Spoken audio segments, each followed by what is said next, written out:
A car of 1000 kg moving with velocity 25 meter per second collides straight with a stationary truck of mass 1500 kg and start moving together. अब ये यहाँ पे एक keyword है कि start moving together. Find the velocity of the truck. अब यहाँ पे जो ये कीवर्ड है इसका एक डेडिकेटेड केस है जो कि आपकी बुक में डिस्कस नहीं है, लेकिन आपकी बुक में इनफ डाटा है कि हम इस केस को सॉल्व कर सकते हैं. स्टार्ट मूविंग टुगेदर से मुराद ये है कि आफ्टर द कोलिजन गाड़ी और ट्रक जुड़ के इकट्ठे एक ही वेलोसिटी के साथ मूव कर रहे हैं, यानी कि जो वेलोसिटी ऑफ ट्रक है वही वेलोसिटी ऑफ द कार होगी आफ्टर द कोलिजन.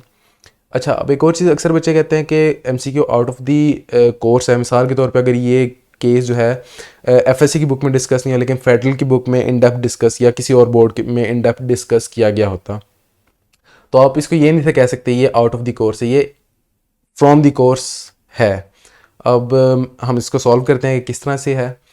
तो हमारे पास सिनेरियो क्या है, ये हमारी कार है 1000 kg जो कि 25 मीटर पर सेकंड की वेलोसिटी से जा रही है और ये एक स्टेशनरी ट्रक के साथ जाके कोलाइड कर रही है. ठीक है, अब इस पूरे सिनेरियो में हमारे पास जो मोमेंटम है, total momentum before the collision, वो हमारे पास क्या है, वो हमारे पास m1 v1 plus m2 v2 है. ठीक है, अब मोमेंटम कंजर्व रहेगा ओवरऑल कोलिजन में.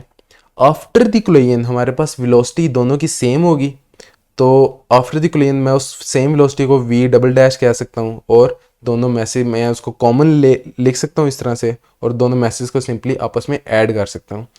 अब मैंने ये फाइंड आउट करनी है. ठीक है, ये मैंने फाइंड आउट करनी है. अब इसको मैं सॉल्व कैसे करूँगा, v2 हमारे पास 0 है तो वो इस पूरी टर्म को ही 0 कर देगा. जब हम इसको मज़ीद सिंप्लीफाई करेंगे तो हमारे पास ये फॉर्म बन जाएगी और हम v डबल डैश जो हमारी वेलोसिटी कंबाइन वेलोसिटी हम इसको कह सकते हैं वो हमारे पास आ जाएगी. इसको सॉल्व करके 10 मीटर पर सेकेंड, तो हमारे पास चार्ली इसका करेक्ट आंसर है और ये हम सॉल्व कर सकते हैं. अगर आप इसको, आपकी जो बुक में दो फार्मूला हैं v1 डैश और v2 डैश का आपके पास दो फार्मूला हैं, वो आप इन पे लगाओगे वो नहीं लगेंगे. क्यों? क्योंकि उस केस में v1 डैश इनके वेलोसिटीज आफ्टर द कोलिजन दोनों ऑब्जेक्ट्स की डिफरेंट होती हैं, लेकिन यहाँ पे उसने इस चीज़ को स्पेसिफाई कर दी कि आफ्टर द कोलिजन दोनों की वेलोसिटीज सेम होंगी, तो इसलिए आप ये वाली इक्वेशंस भी नहीं लगा सकते.